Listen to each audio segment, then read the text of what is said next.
Many people believe that the 2017 UCF Knights were robbed of an opportunity to win a national championship, but in today's video, I am righting those wrongs and leading the Knights to their first ever coach's trophy. I think when you look around college football, UCF is a perfect blueprint for smaller schools to really rise up into being a Power 5 team. I mean, Conference USA to the American, and then finding themselves now in the Big 12 in current day. I think that's pretty cool. You have the amazing storyline of 2015 going 0-12, and then 2 years later going 13-0, making the Chick-fil-A Peach Bowl, and maybe some people say robbed of a chance to win a national championship. But in today's video, that is what we're going to try and accomplish. First things first, here is a look at our roster. We have actually a decent amount of really good players, but they are older, senior, redshirt senior. But I don't see really any young players until we get down to the tight end position with Randy Pittman Jr., who could be with us for a couple of years and really emerge as one of the best tight ends in the league. But that is a little bit concerning that most of these top players are seniors or redshirt seniors. So there's going to be a lot of turnover on this roster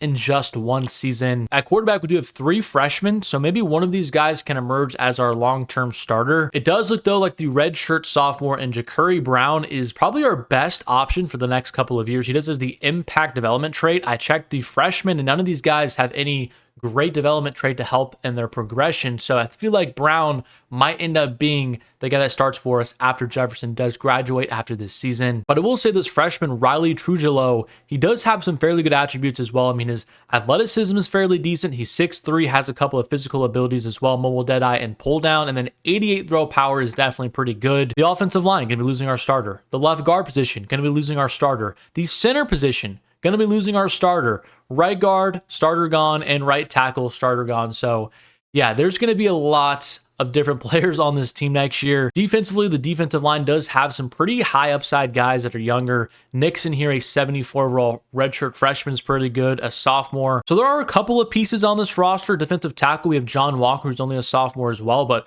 we are going to be losing a massive amount of our talent next season, which is definitely a little bit unfortunate. The linebacking core looks fairly weak as well. Not a ton of players here. We do have an 80 overall Antoine Jackson at cornerback, which is cool. A couple other sophomores as well. So corner, we're actually doing fairly decent. We have some good depth there that is going to be young and continue to get better. But both of the safety positions, we have a lot of work to do. So there's a lot to do in recruiting, and I think we do need to focus on really just getting as many players as we can, maybe even some 3 stars in this first year to just kind of fill out the roster because we're going to be losing so much talent. And I'm also using a custom coach for this rebuild, my first one so far this year. So this is going to be another unique fold to the UCF rebuild. But I mean, take a look at our needs. I mean, every single position is highlighted, but center on offense, and then defensively, look, it's every single position. So we really kind of have free range to just go after the best players we can find because we need literally every single position. The first batch of prospects I always go after are in the state of Florida, just the pipeline that my coach is set to. So all of these players, although these guys are top 40 prospects, I don't think we're going to have a great chance to get them, but we're going to try at least in the opening stages to just recruit them a little bit, see if we can't get some momentum. But we got a good first batch of around 21 prospects. I went ahead and scouted most of these guys in the key positions that I wanted. We have some cornerbacks, we have some running backs as well, and then a couple of quarterbacks as well. And this guy right here, Oscar Smith, and he's a gym, which does mean he's going to have at least some increased progression, which could be really beneficial for us. He does have a lot of top schools going after him, which not bode well for us. But if we have a chance to get him, I mean, he would be really, really good. 85 speed, 90 acceleration, 94 throw power. This could be our quarterback of the future. But again, it's not going to be super easy to get him when you have all these top schools recruiting them. So taking a look at the schedule, we actually have a fairly easy start. FCS East, Sam Houston, and TCU before a bye week, and then we get into some pretty tough games. Colorado, Florida on the road, and then Cincinnati, Iowa State, BYU, Arizona, who was ranked, and we end the year against Utah. This could be our toughest game of the entire season. But week number 1 against FCS East, I'm not going to waste my time hopping into this one. We should take care of business fairly easily. I'm going to try and hop into a couple of games this year, but I don't really expect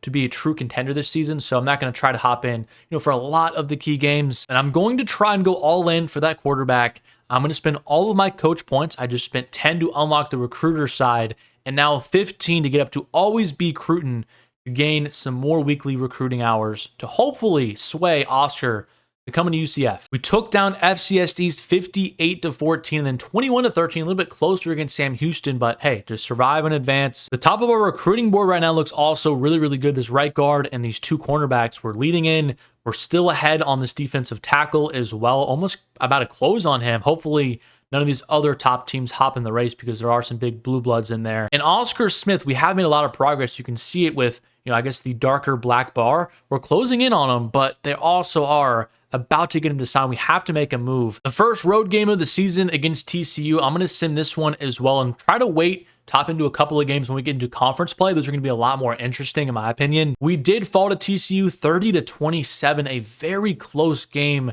Let's take a look and see who's really performing well for us at the moment. Jefferson had himself a fairly good game, 248 yards and 2 touchdowns. Rushing wise, Jefferson, he was dominating again, 72 yards and a touchdown on the ground. Receiving wise, Townsend is still our top guy. Hudson also had a fairly good game. And defensively, Jamal Johnson, the redshirt sophomore, 2 sacks. He might be our best defensive player so far this year. Gonna advance to the bye week. We will see if we can lock up our first recruit of the rebuild. Fingers crossed that we are able to do so. And not quite yet, which is a little bit unfortunate, but hopefully I just want to check the 2 players I really want in the running back and quarterback. And we did get locked out of Jalen Harbor.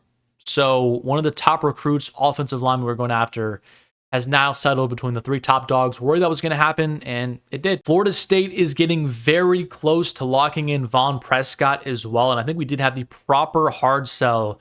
We did, but it didn't really matter a ton, and I don't think, I can't even schedule a visit because they still have that bug in this game for some reason. But Oscar Smith, we're still making good progress on him. Of course, that visit in week number 7 is going to be very important. But I'm still holding out hope for Tyron Pouncey. It really does suck because I think we probably would have had a good chance to lock him up at this point because we're the only one that has offered him a scholarship. If we did a hard sell on him, probably could have gotten him by now. But still, the rest of these guys, we have a decent lead.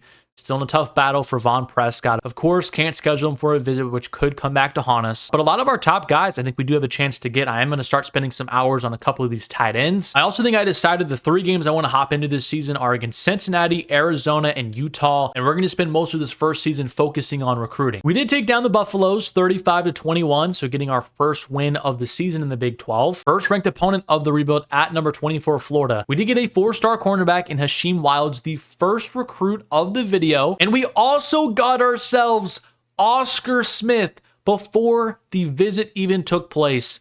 That is just great news. And I think it was because we took down Florida 31-24, taking down a cross-state rival. We are now number 24 in the nation, mind you. Jefferson only threw for 114 yards, but on the ground had another 127. That is just some great news. We did, though, lose Von Prescott.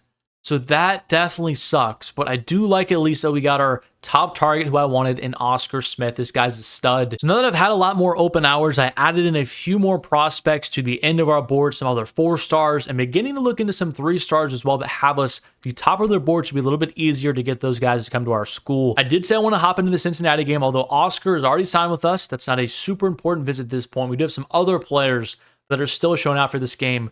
So it's important we win it, especially after being ranked number 24 now. First, look at the offense, which is pretty much all 5th or 6th year players, if I'm being honest. But here's the first play. Jefferson gonna find a wide open wide receiver here. No clue what Cincinnati was doing there. So I can already tell from playing this Bearcat defensive line that our offensive line is definitely not too good.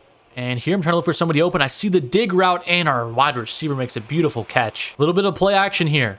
Gonna try and throw it into the middle of the field, and it's gonna be another incomplete pass. And this is definitely not a chip shot field goal with our field goal kicker.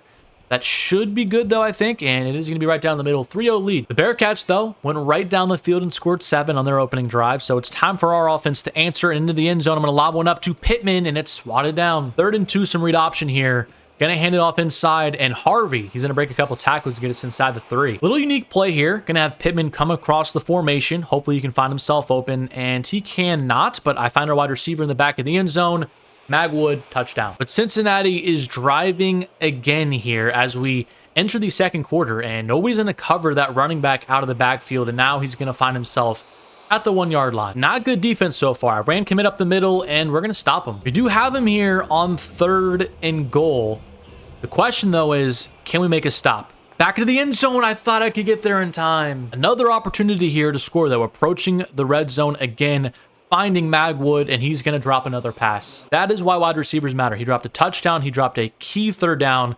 But I'm going to find him again here. He's going to hold on now. 2nd and 13. I find our wide receiver, Magwood, wide open. He's going to make up for it.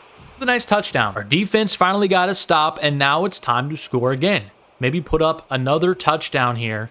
Would be nice to have some good breathing room from the Cincinnati Bearcats. But here's Jefferson rolling outside of the pocket, going to juke inside, and he fumbled. Somebody pick up the football. Somebody pick it up. How did none of those guys pick up the ball? Luckily, our defense did not allow any points off that turnover, but still, that's just unbelievable. But here, I'm going to lob one up deep to our wide receiver. It's going to be caught by Hudson. He's going to break the tackle, and he's in the end zone. That makes up for the turnover. And now with only 3 minutes to go in the third quarter, we have a chance to go by 17 points and really put this game out of reach. Here's Harvey, a beautiful run up the middle. 3rd and goal now. I want to score a touchdown and put this game completely out of reach. There's Pittman wide open. Pittman's going to hold on, the sophomore tight end. An absolute destruction, 44-28. Love to see that on visit week. And a big win for number 24 ranked UCF. And after the win, defensive tackle Jamison Thelwell, he is going to join our team. That is huge for a defensive line that really needs help. A 4-star cornerback as well. And so recruitment-wise, here are the 4 players we've already gotten. Still in lead for Pouncey, although, again, still have that deal breaker. Although it is a C- now. We're getting closer to that B- threshold. Could we swoop in late and still get a really, really good cornerback prospect? That would be amazing. Matthew Purvis, he is coming in on a visit in week number 10 against Arizona, the game that I am going to hop into. And then these other guys we're still in a very big lead for, so I think we can lock up some of these guys in the next couple of weeks. But this week is against the Cyclones. They are 5-1 as well and 3-0 on conference play, but I'm going to send this week and hopefully we can get some CPU luck here. We did get Matthew Purvis before the visit as well. Another 4-star middle linebacker, 35-11 to our offense, and KJ Jefferson struggled in this one. And now as we get later into the season, the method that I have begun to do for recruiting is go after all these other 4-stars that have not been offered a scholarship. We do have a deal breaker with this guy, but I still am just going to offer him one and see if it does maybe change because no one else has offered him even a scholarship yet. And this athlete quarterback looks pretty ridiculous. I mean, 96 throw power, 92 speed, 92 acceleration. He does not, though, have a good development trait, so that probably means he's not going to emerge as like a superstar quarterback, but he could be kind of cool to just get and see how he can progress, so I am going to offer him a scholarship. But this week against BYU is not going to be a super easy game as well. They are 5-2, 2-2 in the conference, but we are at home. Can we take down another Big 12 opponent? And we did, 44-41 in a shootout fashion. But take a look at Arizona. They've really fallen off a lot. I mean, ranked in the preseason poll to now find themselves at 4-4 and 2-4 in the conference. I do want to start working towards motivator as well for quarterbacks because I do want to have our freshman Oscar to have some extra boost this offseason as a freshman. So I'm going to start using some points here. Try and make that happen. But here we go back in the bounce house against Arizona, a game that I did say I wanted to hop into, and they're off to a blazing start, 7-0, and they're trying to get up to 14-0. Their star quarterback is dicing us up early, but can we make a stop? We can here on 2nd down, but we're going to have to do it again here on 3rd and 3 to force a field goal. Getting down 14-0 at home would be a little bit troublesome, as here's their wide receiver going to take a big shot. But Noah Fafita, he's finding the wide open guy, he's getting him the ball, and now we're in trouble here at the 1-yard line. I'm going to run commit up the middle, and he's just going to pitch it outside. It's 14-0. We would score a touchdown, and now we have him here on 3rd and long. But can we make a stop? It's going to be a flat throw into his tight end. Somebody make a big hit, and we do. He's short. But in no man's land, they're going to go for it here on 4th and 3. We need another big stop. It's going to be a run up the middle. Somebody make a play, and we do. Huge play from our defense, which started off this game struggling, and now KJ Jefferson and the team have a chance to go down the field and really tie this game up. And here's Jefferson rolling out, and he takes a big shot. Just have some PTSD from that fumble in the last game we hopped into. But here on this little out route, it should be wide open, and it is to Hudson, who's going to break loose, break the tackle, and he's going to be pushed out of bounds at the 3. That is the one route so far in this game that I can read the leverage pretty well and know when it's going to be wide open. But here, oh, I didn't even look in the flat. I couldn't even see the flat, and I just threw a pick 6. KJ Jefferson, can you make a DK Metcalf type play? I don't think he has the speed. Just an awful read. I mean, to be fair, you can't really see that far. I thought the cornerback was just sitting in the end zone, but no, he was waiting in the flat for that exact route. And now we have a very key 3rd and 10. We're going to pick it up. As long as we can score a touchdown on this drive before half, I would feel just a little less worse about that turnover. But here, one-on-one coverage down the field. I'm going to throw it up, and it's going to be caught by Johnson. Easily going to get in the end zone. 21-14. We've got a big 3rd and 6 here, though, as they're approaching the red zone again. I'm trying to hold him to a field goal. Can somebody please make a play on the defensive side of the ball? And we have some pressure. Somebody get the football, and we do. The defense comes up huge again. Got a little slot fade here to Magwood. He does have the star corner on him, though, so probably going to stay away from that. And I think I do see right here Townsend. He's going to hold on to it. I'm actually very surprised he was able to hold on to that one. But here we go. Harvey, or it's actually Richardson Jr., and nothing. But here we go. 3rd and goal at the 1. Gonna try and find Pittman on this drag route if he can get open, and it looks like he's a little bit, and I'm gonna force it to him. We got it. But Arizona is not messing around. Didn't even have a chance to hop in on defense. It's now 20-21, and again on this little route. What? How did he know? That's unbelievable. Nah. That's actually unreal. The CPU completely was following that deep route, thinking it's man, he's wide open, and then he just rotates down. Really want one of these slant routes to get open here, and I guess there's one right there to Hudson, and if he picks up a block, we had a big gain, but he didn't get it. Looking for this out route again. Right now, it does look open. We'll see if that safety rotates over, and he does a little bit. Going to move on to something else. KJ Jefferson, take off and run. Just don't fumble, please. And he did. 2.5 minutes to go now. Right up the seam to our tight end, Pittman, and it was almost picked off. 2nd and 10. Anything open? I see our tight end, but I'm just going to run with KJ. KJ, what a juke, and get out of bounds. Some more pressure, and KJ's going to fumble the football. And they're going to return it all the way back for a touchdown. KJ's ball security, man. Our defense, I mean, I guess the difference was the 2 turnovers from KJ. One of them I'll take some blame for, but he could not hold on to that ball again in a key spot. Not much really changed with recruiting this week. Still just have our 5 commits and then just continuing to get really close on all these other 4 stars. We have a matchup this week against 4-4 Arizona State, 1-4 in the conference. We should not have any issue taking them down. And we did not. 24-16. We have a bye week now, and then West Virginia, and then a showdown against number 5 Utah. That is going to be an unreal game. In the meantime, though, we did get ourselves another 4-star tight end, another 3-star in Eric Almus, our first one of the rebuild. We did unfortunately lose this 4-star linebacker to Ohio State. He didn't even wait to come on a visit, so that definitely does suck. But what that does mean is we have to spend the rest of our resources on all of these other prospects. We are still just gaining some progress and almost locking up Tyrone Pouncey. I do not know how the number 39 player in the nation has 1 scholarship offer, and it's from us, who he doesn't even really want to play for. But West Virginia is the game this week, the last simulation game I'm going to do in week number 13. We did get ourselves another 4-star tight end in George Shimbo. We did, though, fall to 7-4, which does mean we lost to West Virginia. 28-24, a close battle. Our class is currently ranked number 48 in the nation. Only 8 players signed, though, so I think once we begin to round out our class, I mean, I feel like it's still going to be maybe a top 25. I feel like that's roughly what we could end up being. But here we go.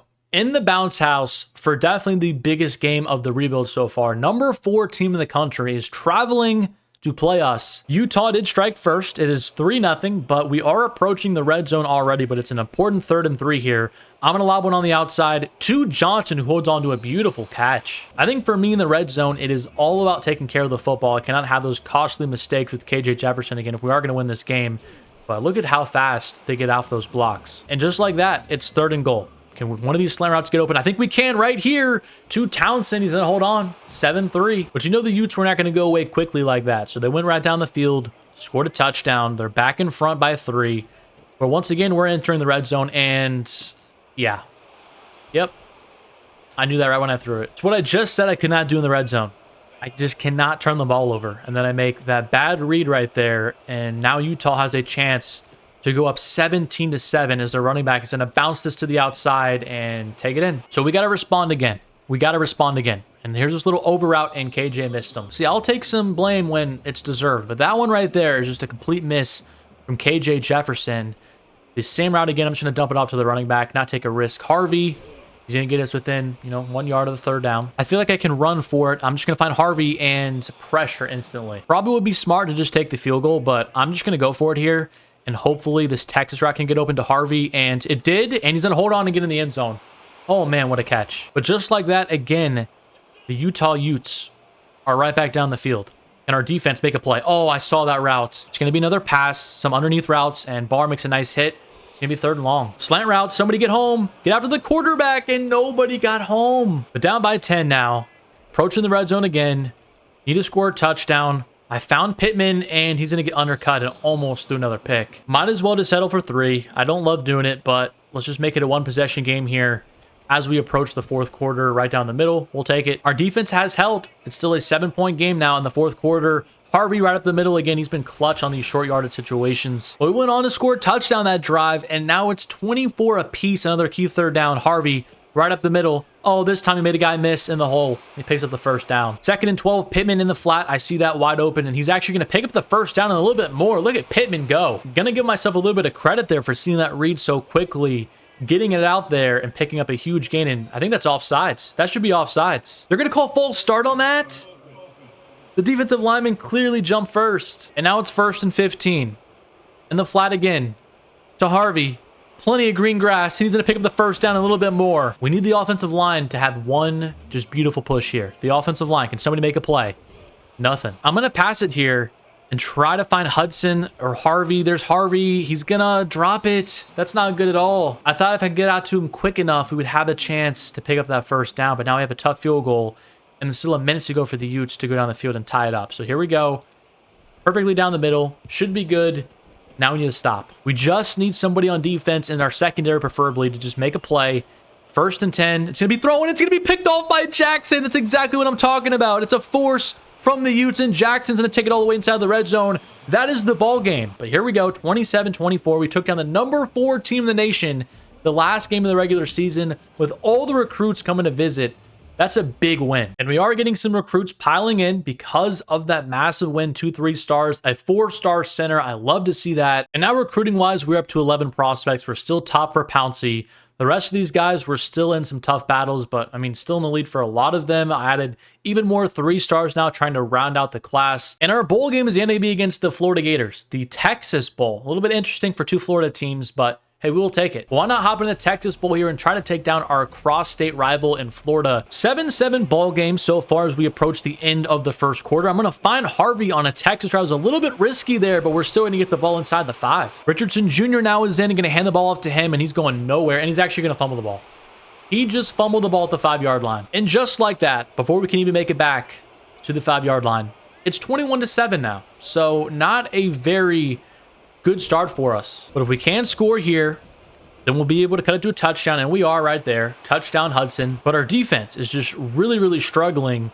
There is a 4th and 2 here, though, so maybe we have a chance to stop him, and it's going to be incomplete. 2nd and 10. I see Pittman again. Hopefully he has a big jump up and progression this offseason. I feel like I've done a pretty good job of feeding him the rock whenever I do hop into these games, and there's again our running back Harvey with a nice first down, getting us inside the 10. 3rd and goal at the 3-yard line. Can Pittman get open right away? He can. Pittman, hold on to it, and he does. Beautiful catch. But Florida will just not go away. They're driving it down the field again. It's a 3rd and 10. I'm going to bring a blitz, and they're going to get it out. It's going to be picked off by McWilliams. McWilliams. He's going to go all the way back for 6. What a jump on the route. And that should just about do it. Mac McWilliams. The UCF Knights have taken down the Florida Gators in the Texas Bowl, which is a pretty good notch on our belt for year number 1. Here's a quick look at the stats for the season. 3,300 yards, 33 touchdowns to 7 picks for KJ Jefferson. I mean, he was electric. Harvey had over 1,000 yards and 6 touchdowns. Jefferson also added in 6 touchdowns on the ground. Receiving, Townsend, Hudson, Magwood, and Pittman Jr., a decent role, 436 yards and 6 touchdowns. Defensively, our top pass rusher was Malachi Lawrence, a redshirt junior. Our sophomore redshirt, though, Jamal Johnson, did have 6.5 sacks. We'll take that. Interception-wise, Mac McWilliams, the senior redshirt, balled out for us this year, and same with Brandon Adams. But Notre Dame and the Heisman Trophy winner, Riley Leonard, did win the national championship. And look at Nevada. Wow, they were 12-2 and even made the quarterfinals of the college football playoffs. Here is a look at all the players that are leaving due to graduation. We do have a 6th-round pick for our running back, and Penny Boone, who barely even played for us this year. Harvey's supposed to go in the 3rd round, Jefferson in the 6th round. But look at that. I mean, all of our best players and all of our key depth are graduating. The 2 players we have a chance to bring back are 2 redshirt sophomores. Ziri Alexander, I think that's how you say it. We have a chance to get him back, and we are. And Grant Stevens, I did try to get him back, but he said no, which is actually kind of fine with me because we brought in a lot of tight ends, but that's pretty much it. And now for the rest of the recruiting class, we still only have 11 players signed, but I think after maybe 1 week of hard selling the rest of these guys we're still number 1 on, our class will get a lot more deep. We also have a lot of players in the transfer portal. I don't know if I want to go after like juniors and seniors, but if there's any sophomores or even redshirt freshmen that are interested in coming to our school, I will, be interested in those players. But the class ends with us getting 33 players. I'm very, very happy about that, including Oscar, the quarterback who could be the future of our program. Let's see what we're ranked. I'm hoping it's in the top 30, and it is. The 21st best recruiting class in the nation, 10 4-stars, 23 3-stars, and no 5-stars, but I'm hoping that can change next year. But overall, a really, really good first year for us. Record-wise, 9-4, winning a bowl game, and getting a really good recruiting class. And here is a look at our trending results. Our best player is none other than Randy Pittman Jr.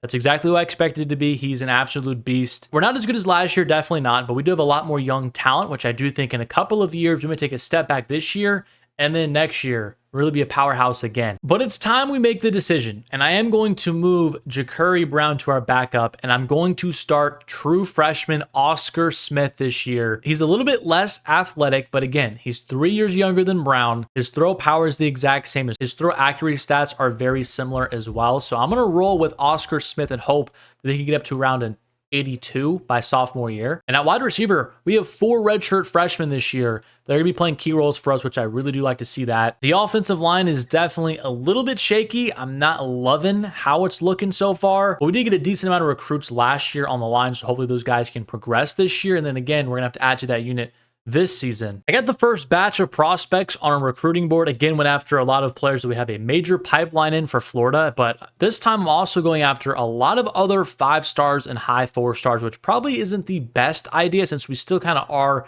building up our brand as a program, but I'm still going to try my luck with some of these 5-stars and see if we can help out our class at all and see if we can get an early lead on some of these guys and maybe make a run at them. We'll see. Here's a look at our schedule this year. It does look a little bit harder, especially at the beginning. Kansas State to open the season, then a bye week, and then FCS Southeast, North Carolina, who was ranked, Cincinnati, who was ranked, Baylor, Oklahoma State, Kentucky, BYU, Texas Tech. No Utah this year, though, which is, I guess, a little bit better. I feel like it's an easier end to the season, but a harder beginning. A quick look at the recruiting board. We're actually very close to locking up Ricky Snow, a 5-star defensive tackle, the 21st best player in the nation. Opening game of the season against Kansas State, I'm going to sim, and hopefully we can get a win. And we get absolutely destroyed, 41-17.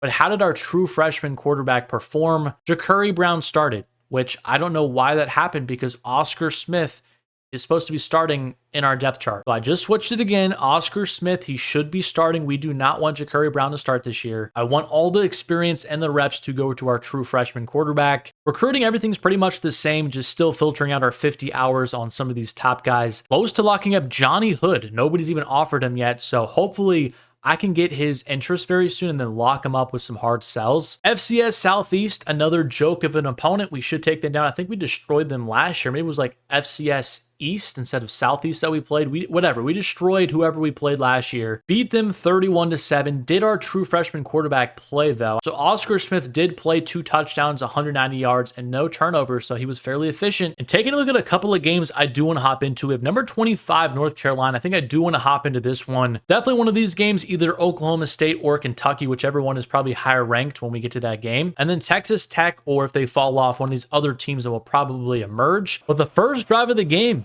Oscar Smith, our true freshman quarterback, has brought us right down the field, and he looks kind of the part here. He's going to fire a slant route to Townsend, who's going to hold on to it. We're inside the 10. Let's see if we can get Smith an easy passing touchdown here. A little swing route to the running back, and Montgomery has a ton of room. Juke inside. Montgomery's in the end zone. 7-0 UCF. UNC making a push here, though. 3rd and 12. Can we make a stop? And it's going to be fired in the middle of the field. I saw that all the way. Bullard with the interception, and there's plenty of green grass to bring it all the way back to the 37. 3rd and 5, though, here, and I don't see much open. I'm just going to run with Oscar Smith. Just run it. Plenty of green grass. We're inside the 10. But I think Oscar Smith, when he's a junior, he could be a problem. That could be the year that we kind of load up for. Is here is Simon in for a rushing touchdown. It's 14-0. 4th and 7 here. This is like a 58-yard field goal, the longest I'm going to try to attempt on this game so far. Our kicker is fairly good. I think like an 82 overall, but I mean, this is a very hard kick. I lined it up a decent amount. I have enough power. Can it sneak in the upright? It can. What a kick. I'm surprised I actually got that to go. That's huge. UNC is driving it here in the 3rd now. 3rd and 4. Can we make another big stop like we did before to dump off to the running back? And he's short. I think we might have just turned the ball over, though, because once again, in like 30 seconds, UNC is right back in the red zone. They have a chance to take a lead here.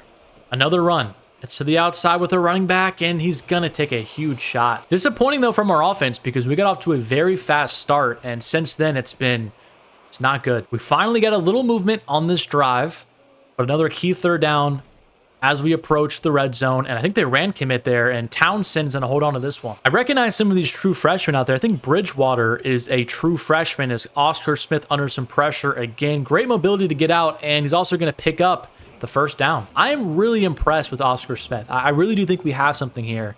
These abilities along with just his talent level, and here's going to throw to the end zone, caught by Pittman Jr. The game's tied up. But UNC scored very quickly, and now it's up to the true freshman, Oscar Smith, to be the hero.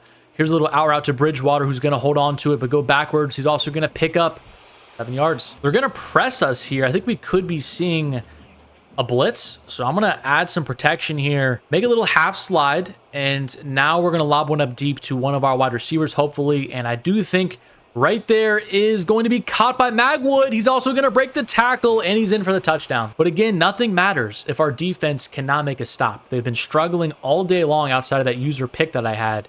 Can somebody make a stop here? It's going to be a flat route, 5 yards. We need to just get home with 1 sack. That would be big, and it's actually going to be a handoff, so it's 3rd and 5. I'm going to call a timeout. Maybe not the greatest decision, just because if they get this, they're kind of in business for a field goal, but I want to get this ball back and give our offense another chance. And here's a 3rd and 5, and he's going deep. Can somebody get there? Oh my goodness, we got torched. I was playing cover 6 too. Again, they're pressing up on our wide receivers. Can somebody on the outside make something happen? I think I see our tight end. Beautiful throw from Oscar, and he's out of bounds. But here we go. We really have 2 plays here to pick up a big chunk of yardage, and there's some right there to Magwood. Magwood's going to hold on, and we have a chance from the 6-yard line. I don't love this play call, I'm going to be honest, just slant routes, but we have 3 seconds left. This is about it. Here we go. I'm going to fire to the end zone. It's going to be deflected. Pittman had a chance at it. But that's it. Recruiting is going okay. I have Ricky Snow coming in for a visit in week number 7. We did lose out on some other 5 stars and 4 stars. I took them off the board, but still we have kind of our collection of players once again where there's not a ton of top schools going after them. The top interest is UCF, and we have a fairly good shot of bringing them in. As the weeks continue to go by, just going to keep adding some 4 stars that I have not already added to the board. Try to swoop into some of these battles late and steal them. This week against Cincinnati, I am going to sim. I think we destroyed them last year. I think that was a game that I hopped into, if I'm not mistaken. I think we did destroy Cincinnati last year. We'll see if that is any different this year. And we did lose to them 28-20. So these games are kind of competitive, but we're still just not getting it done quite yet. Oscar Smith is still just continuing to be very, very good and efficient, just not turning the ball over, having a couple touchdown passes. I really like the future with him at quarterback. But this is kind of what I expected this year, to take a step back as we have a lot of players leaving, a lot of young guys coming in. We did get our first recruit of the video in Johnny Hood from Jacksonville, Florida, which is awesome to see, another wide receiver to help out that room. But we did not win. 17-14, another very close loss, and we're right in all of these games. It's just not going our way. And Oscar Smith did have 2 picks this game against a pretty tough defense. And we're starting to get locked out of a couple of players because of our championship contender. We were getting close on a couple of these guys as well. But this week we do have a ranked opponent against Oklahoma State, so maybe that can go up after a win. But if we don't win any other game this season, this is the game that we need to win. Oklahoma State, we have players visiting, including that 5-star. We need to get this for morale and also to increase our championship contender pedigree, help us out with some other offensive linemen that we really, really need. And the first play of offense, we're inside the 10-yard line. We might have just returned that kickoff 90 yards, but here we go. Oscar Smith trying to get outside the pocket, and look at that linebacker. He was so fast. 2nd and goal now. Oscar Smith, anything open? I don't see anything, but I'm going to run. Oscar Smith, wide open lane for a touchdown. A good start. The 3rd and 2 inside the red zone, and their linebacker just made a great play. I'm going to go for it, though. And this probably isn't a great idea, throwing a screen pass right at the linebacker, but just get it off. And we did to Montgomery. A beautiful play call, and we're in the end zone. That might have been one of my best play calls of the entire year so far. But we can never be in sync, it feels like, this year. Anytime the offense is cooking, the defense is struggling, and then vice versa. And there's the tight end or the fullback, and now it's a tie game. Worked for us last time. Let's try it again. They're very aggressive on defense. I feel like a screen pass again might be able to work, and it does this time again. Plenty of blockers in space. Montgomery gonna juke inside, and we're inside the 5-yard line. Oscar Smith is having himself a day. I really hope that he could be up to like an 85 overall. I mean, that would be unbelievable for a sophomore quarterback. Gonna dump it in the flat to the tight end, and that was almost 6. Probably not a super smart pass, but I just did not think he'd have a chance to break on that ball the way that he did. But here's Oscar Smith going to throw it in the flat, and another near pick. Pittman Jr., he's usually the go-to in these situations, and I don't see him getting open here. Gonna look for him in the back of the end zone. There's Pittman Jr. Beautiful throw on the run from Oscar Smith. But now in the second half with a 4-point lead, Oklahoma State has a 3rd and 9 here, and it's going to be short of the sticks, and he's actually going to drop it. And the next moment that I had the opportunity to step into, it's another 3rd and 6 for Oklahoma State in like the exact same spot. So I don't know what happened here, and their tight end's going to be wide open. We got another 3rd and 6 here. The blitz worked last time, made him throw the ball very quickly. I'm going to try it again here, and hopefully somebody can get home this time. Is another jet pass. It's going to be a fake jet pass, but we're going to get home with a blitz. Beautiful play call again. I don't know how our defense is back on the field again in like 10 seconds. Did we fumble the kickoff? I don't understand. But now it's a 1-point lead, and Oklahoma State again is moving it down the field, and finally back on offense. 3.5 minutes to go. Down by 2 points. Oscar Smith, just don't make a bad mistake, and I knew it right when I released it. Just no words. No words. That really, really hurts, because now I just don't think we have a chance to win this game as another overthrow. I guess our only option is to kick this 55-yard field goal and then try and get a stop with those 3 timeouts. So I'm going to try it here with the kicker. We hit the last long one, and that should be pretty good. I don't know if I have enough power. It's going to be close, and it's somehow going to get in. Hits the crossbar, it's in. 1:07 to go. Ran commit up the middle, and that's a good stop. Call the timeout. I mean, they do not have a lot of rushing yards. I think it was like 24 carries for 45 yards, and another run commit up the middle. Oh, he almost broke that. I don't think the CPU would pass here. I could be wrong. I'm just not going to call anything, and it is going to be a run, and he's going to be shut down, so we're going to have a chance. I can redeem my awful mistake here with 1 minute to go, no timeouts. It would be nice to get a nice return here. And I just did not fair catch that ball. I don't know why that happened. But anyway, 52 seconds to go at the 32-yard line. Need a play. First play, not good. You really see the offensive line struggles when we're in obvious passing situations. We need to get some recruits this year to really help that out. But I see our tight end here in Bridgewater. It's actually, I think, our freshman wide receiver. But a very nice completion there. I'm going to try to get outside the pocket here. There's Bridgewater again on the move. I'm going to find it's actually Pittman. I'm getting everybody mixed up, but we're out of bounds as well. 1st and goal. Going to run it up the middle. And that probably wasn't a super smart idea. I don't really know what I'm thinking. Got to go no huddle now. I don't want to give him any time to score, but I really shouldn't be worrying about that right now. We just need to get in the end zone. And I don't see anything open. Just run. Just run. Oh, we're going to have to spike it. I tried to spike the ball. It wouldn't let me. We've got 6 seconds to go. Snap the ball. Snap the ball. Pittman, back of the end zone. It's caught by Pittman.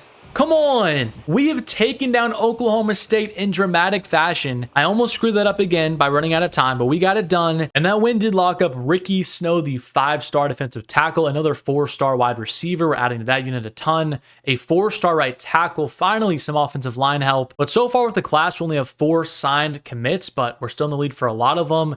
In some tough battles for some others, but I still think we have a good chance to get a lot of the top players that I did want, including, of course, that 5-star who we locked up. But since I did hop into the Oklahoma State game, I'm going to sim this week against Kentucky, and hopefully the sim will let us pull off a major upset. 31-28 back-to-back ranked opponent wins at home. That is huge. Unfortunately, I do think we're going to miss out on this 4-star, and it's not even my fault. Again, EA, you have to fix this. I cannot schedule him for a visit. We've been in the lead this entire time, but Texas and Alabama, they're gaining ground, and they also have 2 visits scheduled. I can't do one, so we're probably not going to be able to get them. But BYU is up first. Going to sim. They're 5-1, 3-0 in the Big 12, so they're off to a fairly good start this year. I think we beat them last year, though, pretty handedly, and we did not this year, losing another 1-possession game, 38-32. That's kind of like the blessing about these losses, that we are so close in every single loss, and Oscar Smith continues to just ball out. But again, on recruiting, we're getting locked out on a couple of prospects. Khalil Mount here, again, we're not championship contender enough. We're a C+,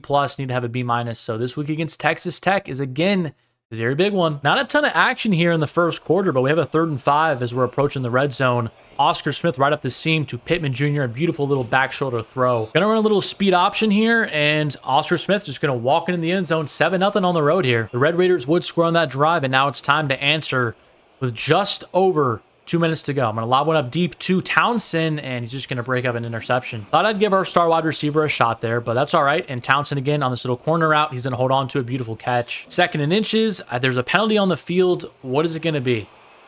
It looks like holding. Not the end of the world, but I really would have liked to just not have that penalty. But here's Bridgewater. I think a true freshman wide receiver with a nice catch. He might be a guy that takes a big leap next year as well because of the playing time. I mean, a true freshman playing, getting all these catches is really, really big, and had Pittman wide open. Only thing that I like about the offensive line is we have a lot of young players on it this year, and the next year we should have a lot of recruits, and I thought I floated that ball, but I guess not. So we're gonna have a lot of young talent on that offensive line. I mean, I'm talking about 4 stars as well, so I'm pretty optimistic that it can continue to be good, and Oscar missed them. Luckily though, we have a great kicker. I'm just gonna line this up perfectly from 56 yards away, and hopefully I can time it correctly. It's a little bit challenging, and that should honestly be pretty good. Right down the middle again, we got a secret weapon. But Texas Tech, and I think like 2 plays already in the red zone, and they're going to go do this out route to their wide receiver. He's going to pick up a block, and they score. Oscar did get us down the field again, so we have another chance to line up a field goal, put up 3 more points before half, and that one should be good again. Our field goal kicker is like our MVP. But here we go on 4th and 3. This could decide the ball game, and I'm trying to change the route. I don't think it's going to work. I might just try and run for this if I can get outside the pocket, and I should have just thrown it to circle. He was wide open. Luckily, our defense stood tall, got us a stop, and now we have a chance to take the lead again as Texas Tech has a beautiful punt. I'm going to try to make sure this is the last drive of the game. Put on chew clock, get a couple first downs, and then go down the field and walk this thing off. Here's the first down play. Throw to Bridgewater, our true freshman wide receiver. Going to pick up the first. First down again. Can anybody get open? I don't see anything, and I'm hit as a throw. Our left tackle is really, really struggling. I'm going to dump it off to Simon here, and that was just not a really great play, only 2 yards. So kind of a sneaky big play here. Again, I can't change the play, which kind of sucks, but here we go. Going to try and find somebody open. There goes Oscar. What a play. Just moving around the pocket. Across the middle of the field again. Our left tackle, he gets beat almost every single play. I look and see if they're blitzing. It's not. It's number 10 getting past our left tackle literally every single play. It's kind of unbelievable. But here we go. Just so much space. Just run for it. Just run for it. No need to risk anything. Pick up the first down. 1:20 to go now. We're really taking off a lot of clock. Simon, over the middle of the field. Did I put too much air under it? Oh, he caught it. I'm also going to turn off chew clock because we're getting kind of down to the wire here. I'm surprised Simon was able to reel that in, but I would definitely take it and look into the end zone. Oh, I didn't see that safety.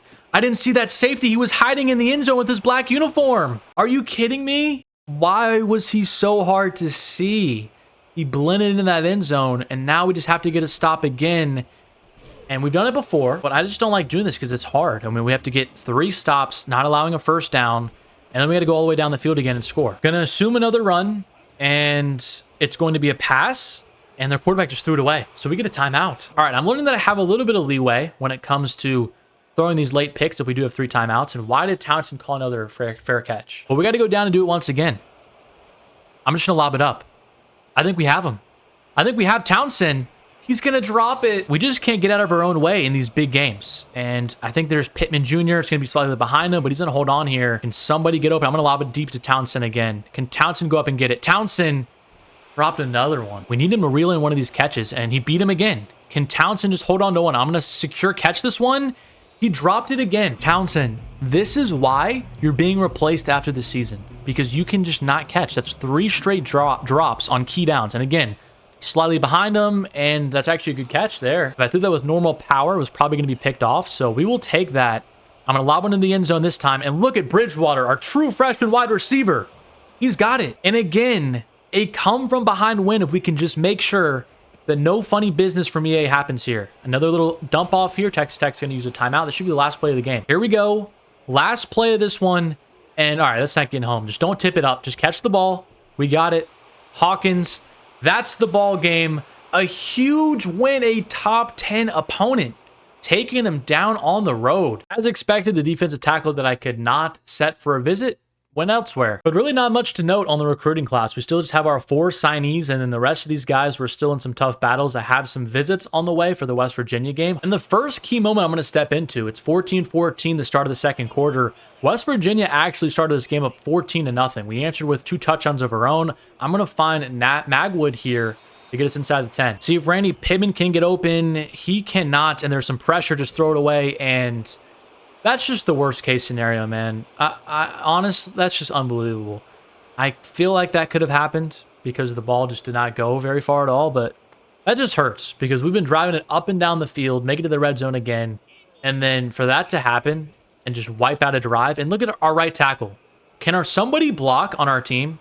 Somebody please just block. We've gotten like a couple of offensive line recruits. We need to get every single one that we can because we need to have an open competition and just get these guys in and out of the lineup. I really do want to take the lead before half. I mean, we really should be in the lead if we didn't have like 90-yard pick 6. And look at that instant pressure, but still a beautiful throw. Oh my goodness, Oscar Smith. With a blitzer barreling down his face, he just absolutely stood in there and delivered an absolute strike to Pittman Jr. And now nobody wants to get open. And I'm just going to have to run for it, and I fumbled it. They said he was out of bounds. I don't know about that, but we'll take it. 2nd and 6, 25 seconds to go. And again, look at our right tackle. Our left tackle on that play, across the middle of the field again, it's Bridgewater. Bridgewater inside the 16. I like Pittman Jr. on this little deep corner route, and I think I'm going to fire it. Pittman Jr., and it was a bad decision. I predetermined that. Please just not another pick 6. Please, somebody catch him. Are you kidding me? Townsend, catch him. Oh, my goodness. All right, and the half is over, so we avoid disaster. West Virginia has extended their lead to 7 points. And again, look at our tackle play is so bad. I feel bad for our true freshman quarterback. I mean, our offensive line play is terrible, and now he has to go down the field again and try to win this game. He has 4 picks today. Oscar Smith with 4 picks. Definitely probably the worst game of his career. Couple of them I'll take the fall for. But now we just need him to go down the field again and hopefully secure this win. A score touchdown, I think I'm going to go for 2 unless it's a very quick touchdown, which if Townsend does have one-on-one coverage here, which he doesn't, but I guess our Pittman Jr., our tight end does, and now we're in business. Now we just need to get in the end zone here, and then we'll decide if we want to go for 2. I'm looking, and that could have been really, really bad. Hand off to Montgomery now up the middle. And our offensive line, it's unbelievable. I mean, our offensive line is truly so bad. They can't pass protect. They cannot block on the run either. And Oscar Smith just get outside the pocket here. We're going to score. I'm going to go for 2. We've got plenty of time, 3 timeouts as well if we need to stop him. I'm going to go for 2 here. Townsend on the slant route. Can he get open? I'm going to fire it anyway. Townsend's going to hold on to it. 3rd and 4. And I should have been on that running back. He's going to break a couple tackles as well. Took a huge hit. He fumbled it, but we didn't pick it up. And West Virginia's probably like 25 yards away from a field goal. That was our golden chance right there. A huge hit. And again, to the flat, to the running back. Just make the tackle. That's fine. I'm fine with those dump offs if we can just tackle in space. Just these long passes we cannot allow. And again, I'm all over that. He's just got to throw it away. We're bottling him up. Showing pressure here, but I'm backing off this. And I just got to get over to that tight end. Nothing's open again. I got the middle of the field. Somebody get home. He's got to throw it away again. We're getting absolutely no pass rush, though. I mean, this shows you kind of the struggles of our team on both sides. The offensive line and the defensive line. Here we go. Oh, he's got his tight end. He's going to lob it up, though. Hawkins makes the interception. And UCF, in another dramatic fashion, is going to take down West Virginia. I'm going to swerve right here and take this all the way back for 6. Why not? Why not just hurdle it in? 88-yard pick 6. There's a very important player we just got, George Pratt, a right tackle from Iowa, a 4-star wide receiver. This week against 5-4 Houston, I'm going to sim through it, and hopefully we can win because we've been sneakily on kind of a comeback trail for the end of the season. Maybe we can get back to where we were last year, at least close to it. We did get a 4-star center from Hawaii, which is awesome, helping out our offensive line even more. And we did win. We are 6-5 on the season, so really ramping up towards the end of this one. But a sneaky big game this week against Kansas because we have 3 4-stars coming in for a visit. And we're in a battle with NC State for 2 of these guys, so we get the first crack at him. I really want Jeremiah Morse. He's a gym prospect, offensive lineman. You know how important that is for our team. 6-5 UCF against 3-7 Kansas. I mean, really should have no problem with this inferior team. We got a 3-star in Colin Parmalee, and that was it. So I'm a little bit concerned. We did win though, moved to 7-5, and we lost Jeremiah Morse to NC State.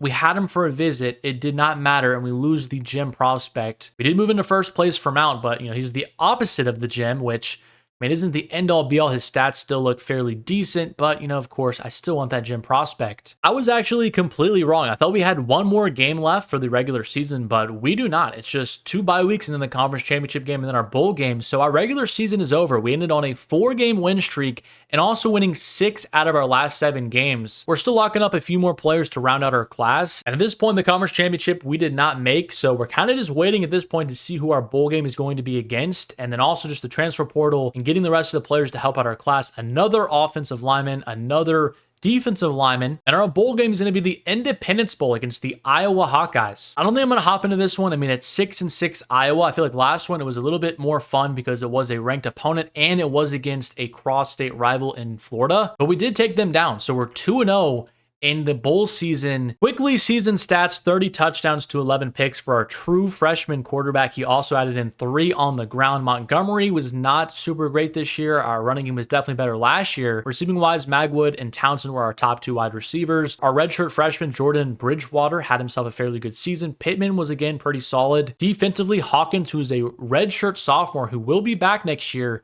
led us in interceptions, and sack-wise, we definitely struggled to get pressure after the quarterback. Our defensive coordinator also left, I think, so we have to hire a new one. All these coaches seem pretty mid, but he has a pipeline in Central Florida.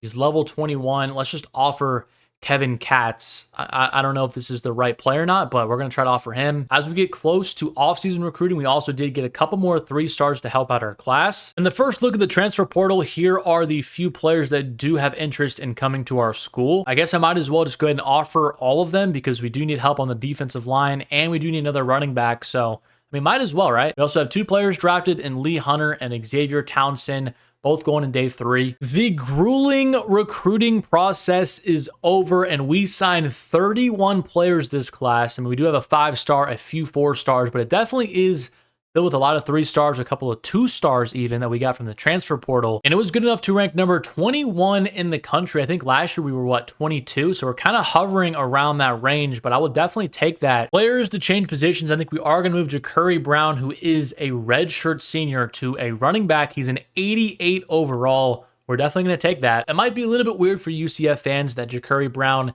is not going to be playing the quarterback position, but we have our starting quarterback, and if he's going to be an 89 overall, a 6'4" elusive back, he could be special for us next year. But here's the moment of truth. Training results, I switched a couple positions around. I just want to see how good our quarterback is going to be, and he's not one of our first, I'd say, top 10 players, but Oscar Smith is only up to an 80 overall. That is actually pretty disappointing. I really don't understand he's only an 80 overall, especially when you consider that he has star development, which should boost him up a ton. It is what it is, but we do have Ja'Curry Brown, our former quarterback. He's a 92 overall running back, and wide receiver this year. We're very, very young, but look at the future at wide receiver. It's pretty ridiculous. We even have Fox here with 99 speed. At tight end, Pittman Jr. is up to an 87. We have Ogletree waiting in the wings behind him to take over. Offensive line this season, it should be a little bit better, and we have a couple in the 80s and then high 70s. The defensive line, though, look at that. Our defensive line should be really, really good, actually, in our linebacking core. So our defense looks really, really good. We are super deep at corner, too. That's about 8 or 10 deep at the cornerback position. 88 overall is free safety. All right, so our defense should definitely be really, really good. We do have a new kicker this year, so we're going to lose out on some amazing kicks. And heading into year number 3, we are number 20th in the preseason poll, the best that we've been so far in this rebuild. But here are some of the first prospects I'm adding to our board for year number 3 recruiting. I took a slight intermission, if you could not tell, but I'm going to try and go after a handful of 5-stars again this year. We actually are on a couple of their boards, so that maybe gives us a slight edge here. And then again, just still going after a ton of other 4-stars in the state of Florida to start off. But here's a look at our schedule this season. We start off with Kansas in week number 1 and then actually have a fairly easy start. FCS West, East Carolina, Colorado, and then Houston. Again, though, the end of the season is a little bit tougher because we have Baylor, TCU, and Iowa State. Those are always teams that are in the thick of being in the top 25. But I mean, overall, our roster is pretty similar to what it's been the last couple of years. I think year one was probably the best just because we had a lot of other proven players, but we're a lot younger now. And I think next year and the year after is really going to be our window to really compete for a national championship. But here we go. Number 20 in the nation against unranked Kansas. Hopefully we can start off the season with a win. I'm not going to hop into this one. 44-23. We destroyed Kansas, and Oscar Smith again was not started. I don't know why the CPU insists on him not playing, but we started the redshirt sophomore, and I don't understand. I made sure to check the depth chart and make sure Oscar was starting, but again, they didn't want him to. Recruiting is off to a decent start. I'm in a really big battle with Georgia for this 5-star corner, the number 6 player in the country. Can't say I'm really expecting to win this battle. I mean, he is from Tampa, Florida, so shouldn't he wanted to stay in the state? But outside of him, we are making good progress on this other cornerback who's number 7 in the nation. Hopefully, Georgia does not snag the top 2 cornerbacks. I mean, that would be kind of unfair. But another opponent I'm not too worried about. I mean, ECU 1-1, not even a Power 5 team. I'm not too worried about us falling at home. Only winning 17-14 though. So a much closer game. Oscar Smith did not even throw a touchdown pass. He also had 4 sacks, so our offensive line is continuing to struggle. But this week against Colorado, I do want to hop in. We have a pretty big overall advantage, and hopefully on the road, we don't run into any issues. Gonna run a risky play here. I feel like every time I run a screen pass to a wide receiver, it does not end well, but I'm gonna throw it here, jailbreak screen, and luckily, I guess our defense forced a turnover, got us the ball back very quickly, but I literally said what was gonna happen maybe 5 seconds later, and here we go trying to find Pittman Jr. right up the seam for a touchdown. And Colorado, before I even had a chance to step on the field, got themselves another touchdown. So we were falling behind here, and here's just a nice little corner route to Bridgewater, and no way he stepped out. 30 seconds to go now. I'm going to try to get outside the pocket, just dump it off to Simon, and Simon's going to get in the end zone. Actually, he's not. He's down at the 1. We got to go here. I'm going to try to hand it off to Simon again on this little RPO. There's a flag on the field. I think it might be offsides. Offside's going to decline the penalty. We will take that touchdown. Going to go with some 4 verticals and maybe try and find Pittman up the seam. Don't like what I see. Going to jump it off to Ja'Cory Brown again. And Oscar Smith just threw an awful throw. I'm luckily going to make the tackle, but wow, that was really bad. Ja'Cory Brown was wide open for maybe a touchdown. But here's a little nice blitz pressure. We're going to force a field goal. Oh, I actually got a block animation. I'm going to block the field goal. Somebody pick it up. We can take it back for 6. And wow, what a game-changing play. I like this Texas route. If Simon can get open, he can. Simon, pick up the first. He's got it and a lot more. Let's see the slot fade here to Hugo. I guess I'm going to lob it up. Hugo had a beautiful route, and Hugo's going to hold on to that one. What a route. The quarterback's going to throw an interception. Oh, that's huge. And now all we need to do is pick up, I think, 3 first downs, and that should be the ball game. And Ja'Cory Brown, just bring us home, and just please do not fumble. If they are going to press our wide receivers, though, I might just lob one deep. Against the star cornerback. Oh, we burned him. Hold on to the ball. Richardson, he dropped it. The wide receivers just continue to sell, and now we have a 3rd and 9. Oh, but Bridgewater burned him off the line. Please hold on to the ball, Bridgewater. He did. And I'm just going to go down. I'm just going to go down and try to run out the clock. A great win on the road, taking care of business. Another come from behind win, but 21-17, we stay undefeated. Falling behind on this 5-star ride-in, we really need help on our defensive line. So I went ahead and scheduled him a visit for week number 6, right before Miami's going to get him for a visit and before the Florida Gators. We're so close on this 5-star strong safety, but he's not narrowed down to top 5, so I can't hard sell him yet, which might prevent me locking him up as soon as I can. Probably going to get scammed out of these 2 players because this running back, I can't schedule a visit, and he has one coming up with Miami. Same with this left end, who's really, really good, a 4-star Jim. Again, can't schedule a visit. And we did move to 5-0, another close one. It kind of feels like last season, but the opposite. We had a lot of close games, but we lost. This season, we're having a lot of close games, but we're actually winning them, maybe because we're a little bit more experienced. But some very unfortunate news recruiting-wise. Georgia has jumped in first place for this corner. We did lose the right end. He's going to Florida. And then these 2 other players are going to Miami, so losing some very tough battles right now. But in the meantime, we have a matchup against an ACC school in Duke. And we did lock up our first player of year 3 in Tyreek Bullock, a right end, a much needed position. But of course, we did fall to them 35-25. Our defense did not show up. Their quarterback threw 5 touchdowns. 5 touchdowns. I guess he's a 92 overall, and yeah, that loss kind of hurt with some of these recruits. Locked out of 2 of them. Other 2 signed. So not looking too good right now. But I think the 2 last regular season games I do want to hop into is against Baylor at home. I have a lot of visits coming that week. They're ranked currently. And then the last one, I want to wait and see which team emerges emerges. So far, TCU and Iowa State are not very good, so maybe it's Arizona State, just back-to-back weeks. But another conference game this week against 3-3 Oklahoma State. They're 1-3. Another pass rusher, Jamie Gums, did commit, and we did take down Oklahoma State 28-20. The 5-star cornerback did go to Georgia, so that means they got both of them before he even was scheduled to come to visit with us, which just sucks. They're also trying to swoop in last minute and get the strong safety, so Georgia might steal the top 2 cornerbacks and the top strong safety when we were leading at one point for all 3 of them. That would hurt. And the rest of these guys, we are still in the thick of the battle. This left tackle would be a really nice get for us, number 36 in the nation. And a little rainy here today in the bounce house. And Baylor's going to strike first and go up 3-0, but there is Pittman in the back of the end zone, almost a risky throw. So now we have a 3rd and long, and I don't know if I can find anything open. Just run, Oscar Smith. Can I outrun this defensive lineman? I can, and I'm in the end zone, 7-3. But we're back in the red zone. Maybe we're in for like a shootout today. I'm just going to find Simon out of the backfield. If he can make a man miss, he cannot. Behind the sticks now, 2nd and 14, instant pressure. I'm going to get outside the pocket, and why was that corner just sitting there, bro? Luckily, though, it feels like this UCF defense, every time I make a crucial mistake, they kind of bail me out. And I'm going to go deep here with Oscar Smith. A beautiful throw. Oh, my goodness, what a dime. Right back in the red zone, though, have a chance to go up by 11 points again. And here's Pittman Jr. holding on. And we're up by 11 just like that. Beautiful. But I'm going to go for it here on 4th and 3. I'm actually going to do a quarterback draw. A little bit risky, but let's try and run it here with Oscar Smith. And beautiful blocking. We're going to pick it up and even more. Oscar Smith down the right sideline. Does he have enough speed? He doesn't. We're inside the 10. And now we look for Ja'Curry Brown on this Texas route and then get in the end zone, go up big again, and there's Ja'Curry. Are you serious? No way that was picked off. I've just made mistake after mistake in the red zone. It's really costing us here, so I need to make up for it, bring us right back down the field, and then make something happen. I'm going to fire to our running back. It's going to be a little bit behind and almost picked. Last play before the 2-minute warning. Can anybody get open? Let's see. Pittman Jr., I like it. Pittman Jr. is going to hold on, and Pittman Jr.'s in. He's just a beast. But they're going to go for it here on 4th and 4. This is the ball game if we can make a stop. Looks like they're going to go to the middle of the field. I'm right there with Alexander.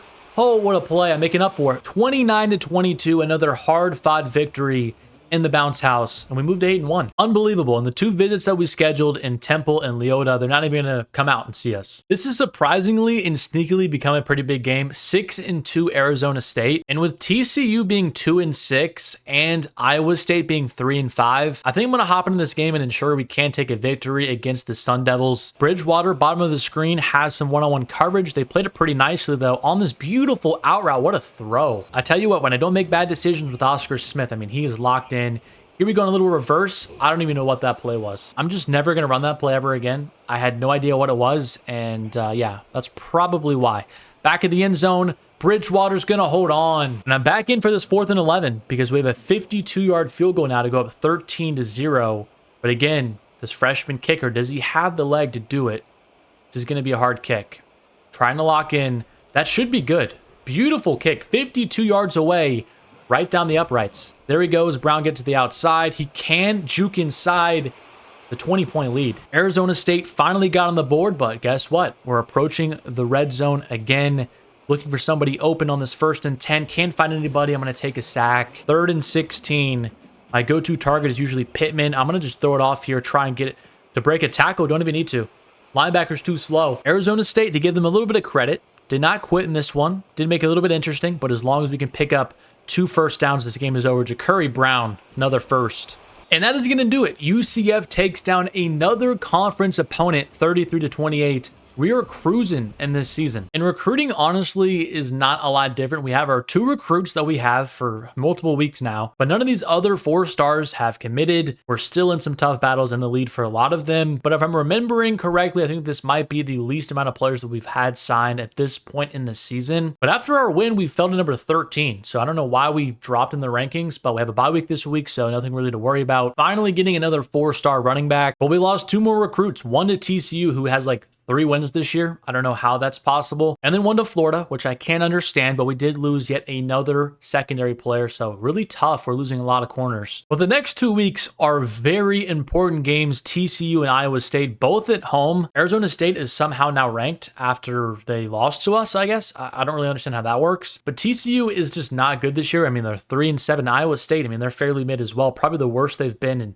each of the first 3 seasons. So I'm going to take it 1 week at a time, but I think we can hold on and take down the 3-7 TCU. 45-14, a dominant win against the Horned Frogs. Look at Oscar Smith continue to blossom. 5 touchdowns, 239 yards. And we are up to number 9 in the country. I think we also are guaranteed a spot in the Big 12 championship. And we are, in fact, in the Big 12 championship game, but because we're down to number 15, I think we did lose. In the last game of the regular season, we did lose 24-21 against Iowa State. That's just unreal. Oscar Smith played pretty good. He took 6 sacks. I mean, our offensive line is just so trash. There it is, what we're attempting to get today. And much like I feel like every game, the other team scores first, but we're answering game with another pretty good drive. There's a nice little curl route to Caps. I think that's like a freshman or a redshirt freshman. He's breaking a couple of tackles. I'm fumbling over my words, but he's got us inside the red zone. I keep trying to tell you guys, next season, our wide receiver core is going to be so elite with Hugo, Bridgewater, even Fox. I mean, all these guys are super young players. We are going to lose Pittman Jr., though, which kind of sucks. And Ja'Carri Brown is going to juke and get in the end zone. But that receiving core with year 3 of Oscar Smith, hopefully he's like an 85 overall. I mean, our offense should be really, really good next year. And here's Oscar Smith rolling outside of the pocket, going to juke inside and get another touchdown, 14-7. Coach wants to go for it. Here we go. 4th and 3. Slant route, wide open. Hold on. You go. I guess you can make the case. It doesn't matter how good our wide receiver core is next year if the offensive line does not drastically improve. It's probably the weakest unit on our team. And I've recruited so much the last 2 years on that unit. Here we go. Can somebody make a stop? They're going to run for it. The quarterback's just going to throw it away. Interesting. Of course, West Virginia had an amazing punt because now we're inside the 7-yard line. Instant pressure. Honestly, don't know how Oscar Smith has stayed upright all season long. I feel like every game I see has 4 or 5 sacks. This offensive line just continues to struggle. But here we go deep again to Hugo. He's on fire. And now we throw in some chew clock because we need probably 30 yards and we get ourselves a field goal to walk this thing off in the Big 12 championship game. And here's Ja'Carri Brown right up the middle. Rumbling and stumbling. Inside Mountaineer territory. Can somebody get open? I don't see it. Just going to take off so much green grass again with Oscar Smith. Just slide down. We're in business. We'll be able to take this thing down to maybe 20 seconds and then take a 3-point lead and just have to play a little bit of defense. Or we can just pick up a first down here, not even give him the ball back. But Pittman Jr., I'm looking at you to get open here. He did not, and I'm just going to have to take a sack. Just got to hit this kick, and that should be good. Oh, I thought I whiffed it because I did too much power, but it's good. And just don't let up any big play, and we should be fine. 24 seconds left in this game. It's going to be a little nice out route, and he's going to get out of bounds. Okay, well, that is exactly what we could not have happen, because now they're probably a first down away from attempting the game-winning field goal. So we cannot let up any yards here. This one's going to be thrown away. If they don't get a first down here, it's going to be tough to get another playoff, and they're going to take a sack.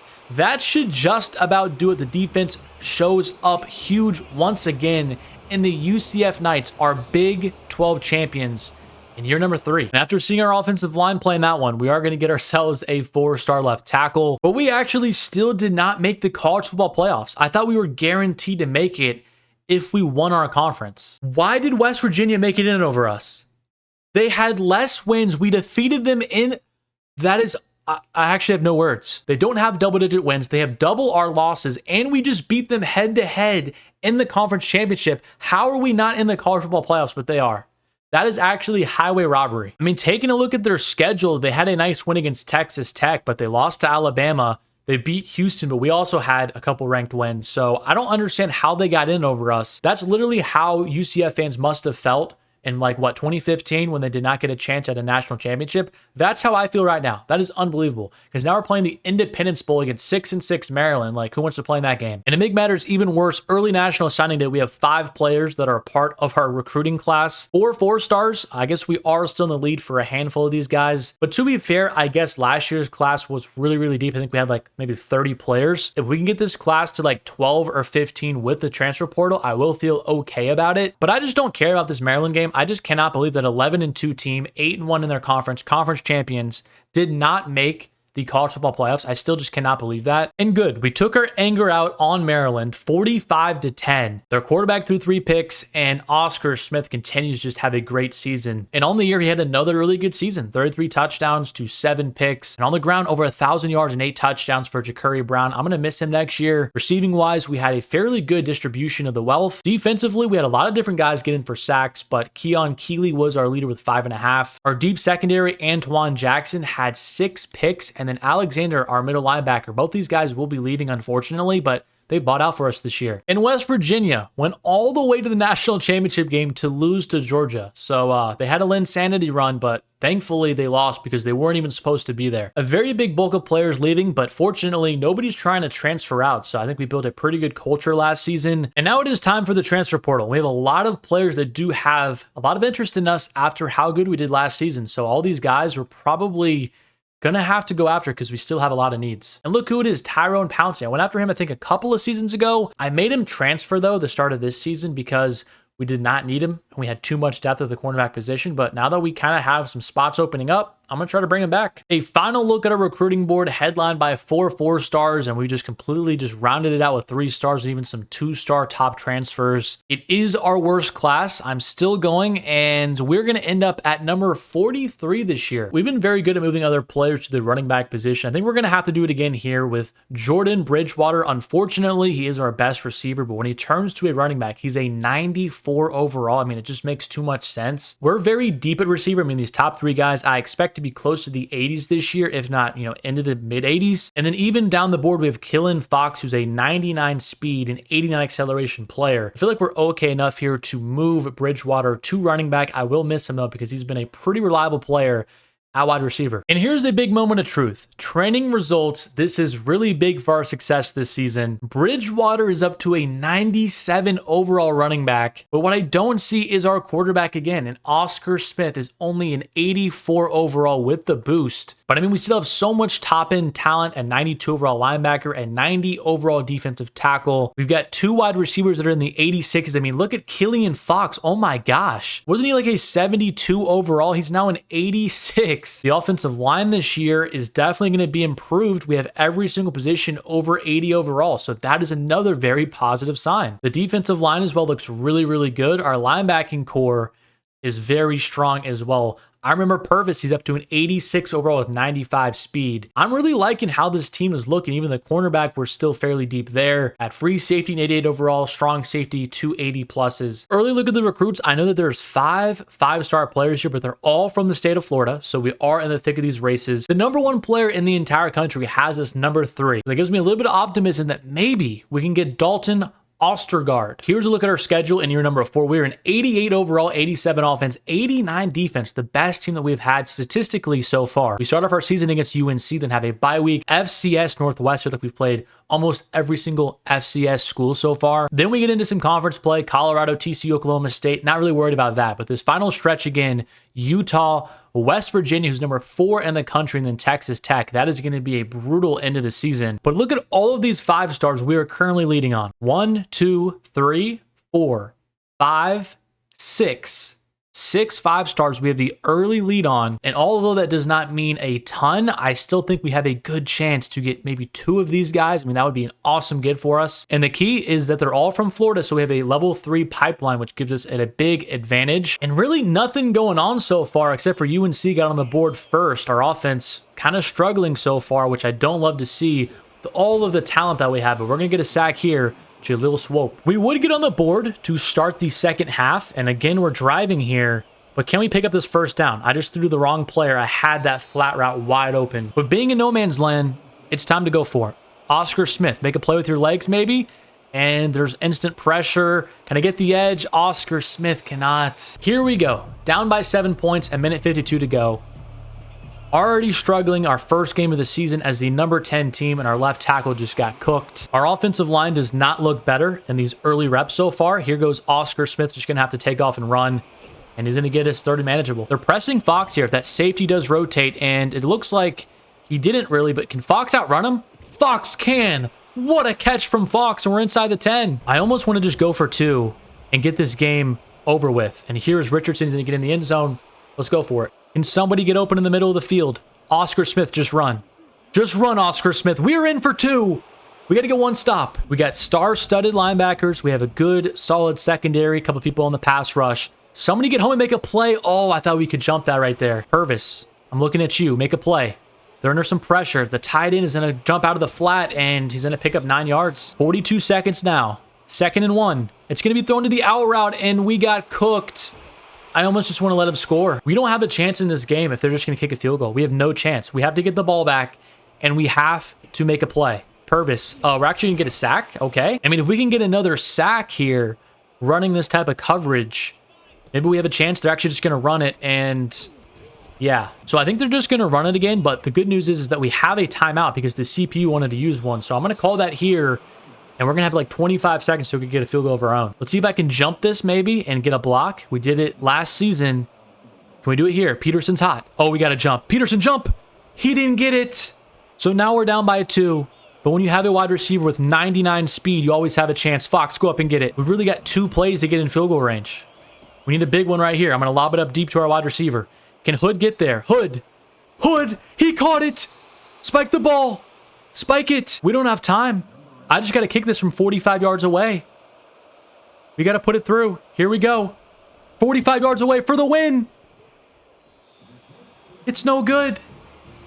We're going to lose just like that. An absolutely heartbreaking loss. I cannot believe we folded that one against UNC in week number 1. But a great bounce back spot after the bye week against FCS Northwest. We better beat these guys by 50. We beat them 38-24. Thought it'd be a little bit bigger than that, but we will take that. Oscar Smith, a great game, 4 touchdowns, 227 yards, and 0 sacks. That's important. But again, Florida, they steal 2 5-star recruits from us. Thorne, we were top on his board for so long. They're also going to take another middle linebacker. So I don't know why 2 of them, 2 of the top ones in the country, want to compete for a spot, and also a guard to Miami, but still leading with the number 1 player in the country, although Miami and FSU are starting to gain some ground. But this week, again, we don't have an easy matchup. 3-0 Colorado.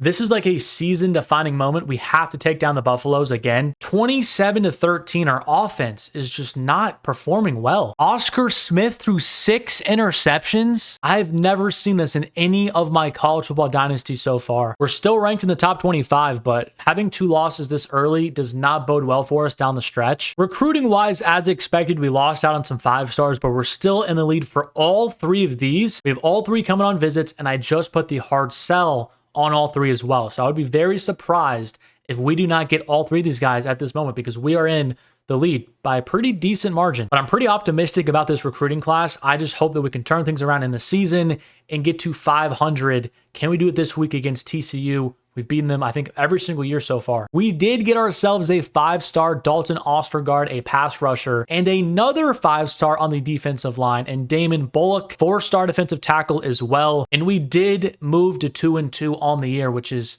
kind of a sigh of relief a little bit. 27-25. I mean, we are just not making it easy on ourselves. I guess DJ Lagway plays for TCU now, which is kind of interesting. Oscar bounced back a little bit, 2 touchdowns, but I still cannot get over that 6-pick game. We got ourselves another defensive tackle in Eric Wells, but we lost another game in another dominating fashion, 29-14 against Oklahoma State. I don't understand. We're not having any sim luck this year, and Oscar Smith is like regressing it almost. So honestly, if we cannot win out, the season is pretty much over. And I found this athlete that has really good metrics, 96 throw power, 93 speed. And with how Oscar Smith is performing this year, Thad Sisk, I'm going to try to get him in and maybe he can compete for a starting job next year. I'm just kind of disappointed at this point of how Oscar Smith is really performing in his 3rd season. It's really been like the worst of his career so far. We did get ourselves another 5-star recruit. It's kind of funny. Our worst season on the field is our best season recruiting-wise. 0-7 Washington State. Please don't tell me that they're going to upset us on the road. Come on. You have to be joking. What is going on with the sim this season? We got some favorable luck last year, but this year it's just an absolute joke. We lost to 0-7 Washington State at home. It wasn't even close. Oscar Smith, another pretty mediocre game against not a good team. And I feel like if we're performing better, we'd have all these other 4-stars, already signed. Luckily, we got some of these 5-stars signed before, we really got on this losing streak, but man, things are getting kind of rough right now. And we did lose again, 17-14. Oscar Smith, another awful game, 5 sacks. Maybe we need a new offensive coordinator. That could be an addition that we get in this offseason, but man, it's just rough right now. And we lost again, 34-20. I don't think I've ever seen this so far this year on Dynasty. This is the highest overall team that I've had. It's the exact same coaching staff, and we're just terrible. We've got 2 games left, Texas Tech and Cincinnati. I'm going to hop in against Texas Tech and just try to steal a win. Maybe I could have stopped this snowball a little bit faster. I mean, look at that, though. North Carolina's number 12 in the country. Colorado's number 3 in the country now. We have visits coming for Texas Tech. I'm just going to try to get a win here and just try to end this season on a positive note because it's been a disaster. It's just got to be our offense. How are we going an entire quarter and a half without me having a key moment to step into? I mean, that's just unbelievable. I really don't know what it is. This is the most talented offense we've had. I'm assuming maybe the offensive coordinator. We have a 97 overall running back. We have 2 wide receivers that are like 86 overall, including a 99 speed guy. Our quarterback, he's not a scrub either. I just don't get it. And here's Fox, 99 speed, going to get in the end zone. We'll take that. We're in the red zone now at the 6-yard line. Have a chance to take a touchdown lead going into the break, which would be awesome. Oscar Smith just get outside the pocket, and I'm just going to run for it. Pick it up the touchdown, 6 seconds left. We'll take the first half lead. But up by 3 points at midfield. Maybe I'm giving this team a little bit of confidence. Me stepping in here on the sticks, and it looks like Bridgewater's going to pick up 5 yards. They're pressing our wide receivers, though. And you know what happens when they do that? I lob one up deep to Fox with 99 speed. And can he get to that ball? Oscar Smith. What is going on? And now this becomes a very critical 3rd and 7. And instant pressure right away. I got to throw it, and Fox. Huge catch. Gonna get a win, and we take down a top 10 team in the nation.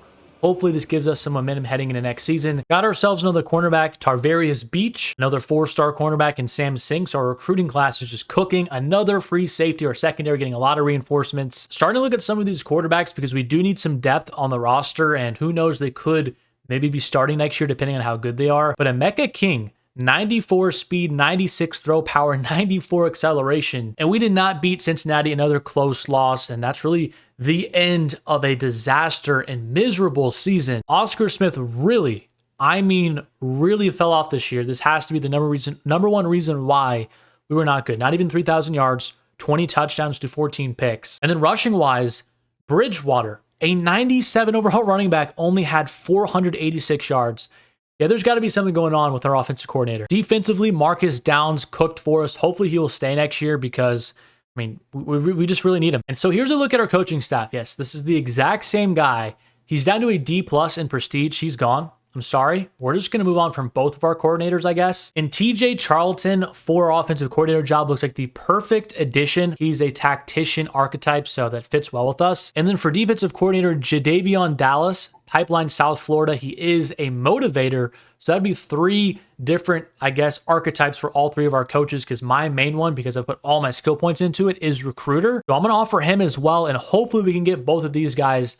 I think that will pair pretty nicely with us. We did get ourselves Jadavion Dallas, but unfortunately, we did not get the offensive coordinator I wanted. So I guess Robert McWilliams, he runs the spread. North Texas Pipeline doesn't really help us a ton, but he is level 21. Let's try to get him. And wow, Colorado in Coach Prime went all the way on to win the national championship against Florida, 40-21. And yeah, things are not going great. We have 6 players that we can persuade. And look at all these players that want to leave. Our class is actually ranked number 10 in the country. So by far our best one, which is pretty exciting. But hopefully these guys can have an immediate impact this season. And here's a quick look at the training results, and technically, again, this is by far the best team that we've had. 89 overall across the board, but we're up to a 90 overall across the board, and our schedule again is not too challenging. Our first game is against FCS Northwest, a good start off to the season for us. The end of the season is a little bit tough again with West Virginia, Utah, Texas Tech, and Cincinnati. I guess for the first week we're just going to roll with the top rated quarterback, and we'll just kind of see how things go. Even our freshman quarterback Emeka King, I mean, he has even better attributes than our starter. He's a true freshman. We did get ourselves to 1-0, but a pretty close game, I will say, against FCS Northwest. 4 touchdowns, though, for Trujillo. I do kind of like that. 1 interception, though. Got to keep careful on those turnovers. We did move to 2-0 in another close battle, 35-29. Trujillo, though, I did doubt him a little bit, but he's got, what, 7 touchdowns to 1 pick through 2 weeks? It's pretty good. We love to see it. 20-13 win against Arizona State. Recruiting-wise, not going great. I mean, we do have a good amount of lead on some of these 4 stars, but we're not going to get any 5 stars. Definitely not 3, which we had last year. Hopefully we can just continue to round out this class with a lot of 4 stars again. And here we go, back in the bounce house. I think this is what, year 5? I think this might be year 5 if I'm not forgetting. I mean, it's been multiple seasons now. And before I even hop into this game, it's 14-0. But we have a chance before half to get some points. We also get our first look at this new look offense, as Stokes, I think, is our running back now. But here's a 4th and 1. It's a little bit weird using this different quarterback because our Oscar Smith, we did use him for the first 3 years of his career. So I do think this is actually year number 4, as Parkey, our smaller, faster wide receiver, kind of looks like Tyreek Hill, and take this all the way to the crib. 14-7. I want to see somebody just get burnt deep. We have the speed on the outside for somebody to just get open, and there we go. I think that should be a touchdown. If it's not overthrown, it's caught by Caps. Now the defense, I think, forces us a turnover, and Trujillo has the fire emoji. He's locked in. Let's go to the end zone here. Oh, beautiful throw. Ogletree, possession catch. Beautiful throw, too. 3rd and 22. And get him off the field here. He might try to force one. He's going to try and run for it. Get there, Purvis. Purvis, get there. He's in a slide. 4th and long. Tampa 2 call here. Just don't let him get the sticks. That's going to be well short. And that's going to be the ball game. Feels nice to finally be on the winning side of things again. 28-21, taking down Arizona. And this week, UConn is 4-1. I want to take a look at their overall and just see how big of an advantage we have. And yeah, it's pretty massive. 90 overall across the board against a 79 overall UConn Huskies team. I mean, come on. They're a basketball school. And we destroyed them 41-17. That is exactly what I'm talking about. And there's our first recruit, a 4-star tight end, Tony Empey. I feel like we've had good tight ends this entire video. And we do take down TCU on the road, 27-20. An absolutely massive win. And Trujillo, again, he's just taking care of the ball. 2 touchdowns, efficient through the air. But we're 6-0, 3-0 in the conference. Still not ranked somehow. I just feel like this game is just against us for some reason. But 3-3 Kansas, they're 2-1 in the conference. I guess they're a solid, formidable team, but we're at home. There is another 4-star middle linebacker joining the team. And every single time, I feel like, man, we're finally over this hump. We lose 31-21 to Kansas. We bounced back fairly nicely against Kansas State, winning 45-20. But look at Texas Tech and Cincinnati. Those might be the last 2 games that I hop into this season, because if we win those, we're probably in the college football playoffs. But Utah this week, they're 6-2, 3-2 in the conference. Overall wise, I mean, we still have a big advantage. We're at home. We theoretically should win this if Sim is just in our favor. And that is what's going to happen. An absolute destruction back-to-back weeks. I feel like we're peaking at the right time. I don't want to speak too soon. Nothing is really different recruiting-wise. We have our 3 4-stars, and then outside of that, we're still just trying to lock up these other 4-stars. Added some 3-stars to our recruiting class as well. I feel like I just don't really know what to show in this video when it comes to recruiting because it's kind of repetitive. I'm just rinsing and repeating the same process of sending the house, then hard selling them once I get their interest, and then sending them out for visits as well. Removing players from the board, adding more players to the board as the season goes on. I just don't really know what to update you guys on, but I feel like if I just sim over it and I don't show you guys the prospects, you don't really build a connection with some of the guys that we do bring in and that do actually end up starting for us and having a role years down the line. We lose 31-16 to the West Virginia Mountaineers. Trujillo, probably his worst game of the season, 2 interceptions. But now the last 2 games of the season, Texas Tech and Cincinnati. I know we have the talent to take these guys down. I mean, just our overall 89-90 offense. If we take down these 2 teams, I think we'll have a chance to make the college football playoffs and go on like a Cinderella run. Texas Tech scores first, but we're kind of used to that over the course of this rebuild. That's happened a ton. But here I'm going to fire to the end zone, hit as I throw, it's incomplete. Look at our wide receiver completely burn that cornerback. It is Richardson, and he's going to break a tackle, get in the end zone. And here's a 3rd and 7, and this is where we get back into the game. Can we make a stop? He's going to hold on, but they're short. 4th and 9 now. We have a 49-yard field goal. I'm going to try and hit this one. It's a little bit tough with this crowd. And that should be good if we have enough power, and we do. And did they run into the kicker? I think they might have ran into the kicker, which is going to give us a fresh set of downs. 1st and goal. Can we take the lead here? Texas route wide open to Stokes.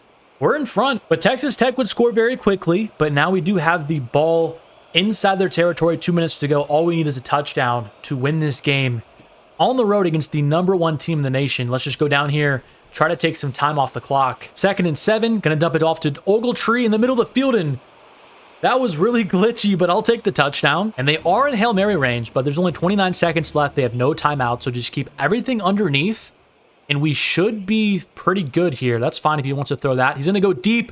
Our corner, what a play by Wilds, and that is just about do it. Just go down. But we are still not ranked. How do you defeat the #1 team in the country and not even be ranked? And then now we're hosting the #1 team in the country. You're telling me If we beat the #1 team in the country in back-to-back weeks, we're not college football playoffs eligible. And if we win this week, I still don't even know if we're going to qualify for the conference championship game. But here we go. I really don't know what to expect at this point. I mean, if we take down the #1 team in the country in back-to-back weeks and we still do not make the conference championship or the college football playoffs, this might be the most rigged rebuild I've ever done in my life. 1st and 10, just going to dump it down. We just got to keep on taking some clock and taking what the defense gives us. But here we go. No crowd pressure. 28 seconds to go. 4th and 8. For the win. Should be good, and I completely whiffed it. There is just no way that was full power. I cannot believe I keep just blowing these games. That was just such a bad miss. But I'm going to find our tight end here. Our backup one, Shebrew, and we're inside the 5. Plenty of green grass. Just going to run in Trujillo, and we take the lead. But now it's up to our defense to get a stop. I'm worried they're going to go for 2 if they do score a touchdown. Here we go, a little out route. And Johnson could not bring him down, and they're going to score. And we're right back on defense again. Can we please just force a turnover? And he's going to go to the end zone. It's going to be picked off. Oh, that's huge. Can we take it back for 6? Wilds? All right, maybe Ogletree on this post route for game, and it is open. Ogletree, hold on, and that should do it. That should be the ball game. What an end of the season, and what a year. We will see if that's enough to get us into the college football playoffs. Finally, we are in the Big 12 championship game against the Colorado Buffaloes. We're only 19 in the nation now, though. But before the conference championship, currently Cincinnati is in as the 8th seed. If we win, does that change? I mean, it better change. We cannot be robbed of this 2 times. The Big 12 championship going for our 2nd trophy. Can we make the college football playoffs this time? Please. 1st and goal. There again. And are you serious? And now at the 1-yard line, there's 2 inside zone, and they kind of pinched their line there. Kind of weird, but that's fine. We're just going to dive in, take the lead. Colorado, though, will not go away. So we have a 4th and 1. There is Stokes, and look at the speed from Stokes on the edge. He's going to take it all the way to the crib. 21-14, but up by 11 points now. We basically have this game in the bag if we get a couple more first downs. There's Ogletree up the seam, and he dropped it. Doesn't really matter, though, because our defense made a great stop, and why not just flex on them a little bit and flex on the committee? Let's try to get another touchdown here to Parkey, and we should. He burns him off the line, and he's going to hold on. Touchdown UCF. And it is over. We are conference champions again, 42-31. Put on a show is never close. But again, is this enough to get us into the college football playoffs? Or are we going to get robbed for the 2nd time? We are not in the college football playoffs. How is Cincinnati, who is 9-3, we literally beat Cincinnati. We beat them on our home turf. How are they in over us? It makes no sense. We went 11-2, the #1 team in our conference, and we're not in the college football playoffs. This is the 2nd time that has happened. So this is very frustrating. I've already spent multiple hours on this, a couple of days also. So what I'm going to do is just automate recruiting from here on out the next season. Then I'm just going to hop into some of the key games, hopefully finally get some respect, and then we'll be able to finally make the college football playoffs. Yay, another Independence Bowl, this time against Notre Dame. We did take down Notre Dame 36-34, but at this point, who really cares? 3 more players put into the NFL, all 3 in the 2nd round. With the help of the CPU, we did sign 25 players, a lot of 3-stars, which, aren't really going to help our roster right away, but a good bulk of 4-stars as well. It is ranked as the 30th best in the country, so I think it's one of our worst, probably I think the 2nd worst that we've had, but here's a quick look at the trending results, and this is the most loaded our team has ever been. A 95 overall offensive lineman, 94 overall running back. Our linebacking core and our offensive line is actually really, really good. A center, left guard, and right guard are 3 of our best players. At quarterback, we have our redshirt freshman, and Mika King might be the starter this year. He looks very, very good. At wide receiver, we're a little bit thin, actually. I mean, we have 3 80-plus guys, including Parkey, who's an 88. Defensive line looks really, really solid as well. I mean, this team is deep and has a lot of top-end talent. There's not a ton of depth, actually, at corner and wide receiver, surprisingly, but I still feel like we have enough good players there, and our kicker and punter are good as well. Quick look at the schedule this year. I mean, it's roughly the same. Started with 3 cupcake teams. Getting into the bulk of conference play does not really get hard until the end of the season with Texas Tech. And, of course, Cincinnati. But the first three cupcakes went exactly as expected, 3-0. And Emeka King is off to a good start, 3 touchdowns and 250 yards in his third start, 84% completion percentage. We pretty much cruised through the first 3 weeks of Big 12 play. Arizona State took them down, TCU, and then Oklahoma State. We have a bye week now, and then the final stretch for the regular season. Texas Tech and Cincinnati are having down years. I guess that's what you call karma. Look at our freshman quarterback against Arizona. 400 yards and 5 touchdowns. This guy might be the truth. And honestly, we're pretty much just cruising through the schedule. A close game against Kansas State on the road. We took care of them, destroyed Arizona, destroyed Utah, and we are 9-0, 6-0 in the conference with 3 games left in the season. We took down West Virginia as well, 24-21, a team that was ranked during the season. Emeka, no turnovers. And with 2 games left, I think I am going to send the Texas Tech game and then hop into the game at Cincinnati. We did drop our first game of the season, 31-21 to Texas Tech. I kind of wanted that undefeated redemption story, but Emeka King, he struggled, 3 interceptions. Kind of expect that from a freshman, playing in his first season. And we are taking it to Cincinnati, 31-14 in the red zone again. Let's take a look at this new offense. And wow, Emeka King has some great speed to him. Oh my goodness. This guy looks like Cam Newton. A little bit closer than it needed to be, but 45-37. We are, in fact, I believe we are, in fact, going to the college football playoffs. We also have a rematch against Texas Tech in the Big 12 championship game, number 3 versus number 5. We're currently behind Oregon, and somehow Tennessee is 9-3 and ahead of us. But Oregon looks like a fairly good team, but no other program besides Georgia, who is ranked number 15th and not even in the college football playoffs, is ranked a 90 overall. But I'm hopping into this game against Texas Tech because this would be the one year that magically the team that's been ranked in the top 5 all year would not make the college football playoffs because they lost their conference championship. That would happen to me. That would happen to me. So we're hopping in here and we're going to make sure we take down the Red Raiders. They're on the board first, but we have Cam Newton. So I'm not too worried about it because Emeka King is him. I feel like it's pretty easy to have good running backs. We have another star in the backfield, and here, taking a handoff, and what a cut from Briscoe. He's in the end zone. 13-13 now as we approach the end of the first half, and jumping over the line is Briscoe. Texas Tech has rallied back and gained the lead here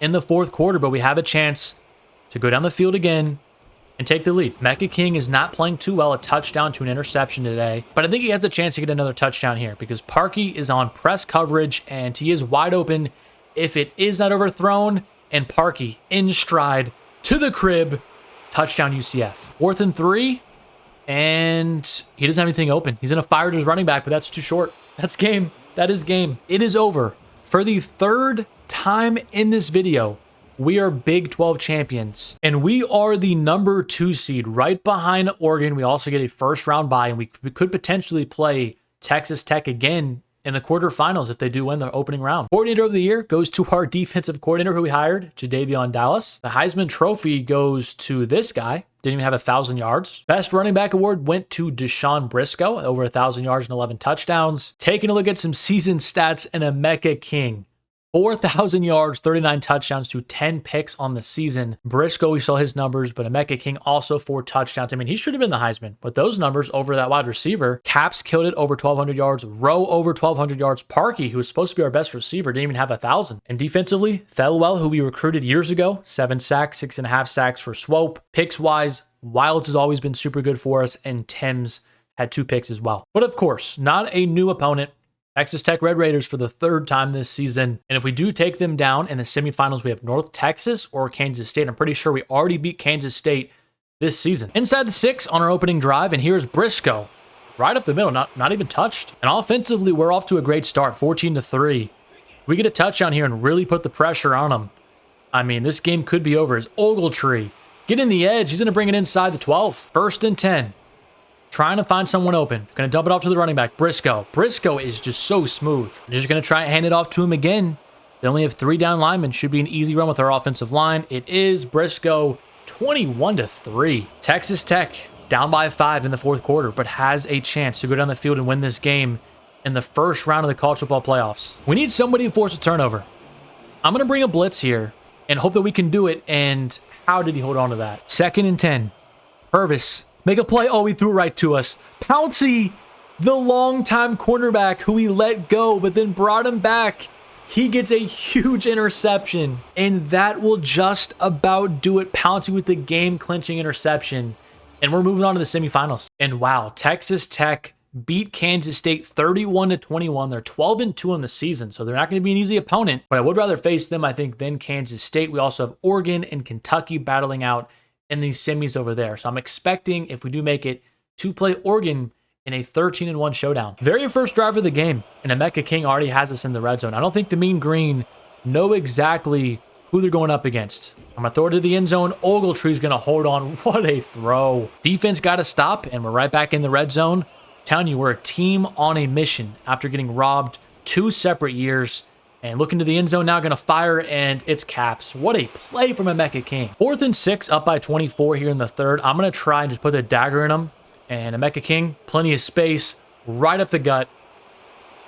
That should be night-night. It wasn't even close. 37-17, and the UCF Knights, finally, in year number 5, are moving on to the college football national championship. And Kentucky and Oregon had themselves a shootout, 41-38, but we are going to be facing off against the Oregon Ducks, 14-1. This is going to be a really good one. I think we are in the Arizona Cardinals Stadium, and Oregon did strike first, but here's Emeka King with a beautiful run. This guy reminds me, like, I'm telling you, of Cam Newton. Oregon has so many stars, though, on defense. This is just not going to be easy, but again, Emeka King, so much room, and he's going to dive in, get us to the 1. I wish we would have had him earlier, because he would be an absolute demon right now in, like, year 4. On the slant route, it's caps. Touchdown. This Oregon team is so loaded. I feel like Oregon is like the Chiefs of this game, because they always just get the best recruits. But here we go, Ogletree. Beautiful little out route. He's going to take it all the way inside the 26. But here we go again. Trying to find somebody open. Ogletree, hold on to it. He did. 1st and goal now at the 8. Have some pressure. Emeka King, I'm going to take a sack. I got to call a timeout. Harkey on press 101 again. He's going to beat it. I'm going to find him, and he dropped it. We cannot afford those from our star players in this big of a game. But Emeka King, I try to get out again. And take a sack. Got to kick the field goal, take the points. And that one should be good. 7-point deficit at half. Gooder first opening drive, though, and nobody blocked the defensive lineman. But we kicked the field goal, and I think we forced a turnover because, again, we're right back in the red zone, and this time we blew him off the ball. Briscoe. And now up by 3, again in the red zone in the 4th. We have a chance to take a commanding lead here. Trying to find Ogletree, or Cash, our backup tight end. And that's why he's the backup. But I want the ball here on 3rd and 3 in Emeka King's hands. And on this beautiful little corner route, it's Rowe and it's free. I guess we missed the extra point or something, because why do we not have 27? But here goes Oregon on 4th and 6. Really the game on the line, and it's going to completely burn our secondary, this wide receiver. But we again have them on 4th down. Somebody, please make a stop. Please get after him. And it's going to be a sack. The 2nd of the game. And Oregon is out of timeouts. I think we can just kneel this one out. And the final kneel needed to win ourselves our first ever national championship. And here we go. It is over. The UCF Knights have done it. It took us 5 years. It was not easy, but we built ourselves a powerhouse. We got over the rigged college football committee, and we won ourselves the coach's trophy and got ourselves a ring. But we in this rebuild with UCF on brink of a dynasty. Look at how many players we have in the 90 overall category. That is unreal, and definitely the most that I have had in this game so far. Emeka King is up to an 88 overall. Also, this freshman redshirt is an 88 as well. But this roster is unbelievable, and we are number 1 in the preseason poll. But Coach Mathis did his job, led them to a national championship, and has the program now trending literally to the moon. But thank you so much for watching today's rebuild. If you have made it this far into the video, I appreciate you very, very much. If you are new, subscribe to the channel. Drop a like if you did enjoy it. This took me forever. We got robbed a couple of times as well. But at the end of the day, we got it done. And that's all that really matters. But that's going to do it for me. Thanks again for watching. And I'll catch you guys in my next one.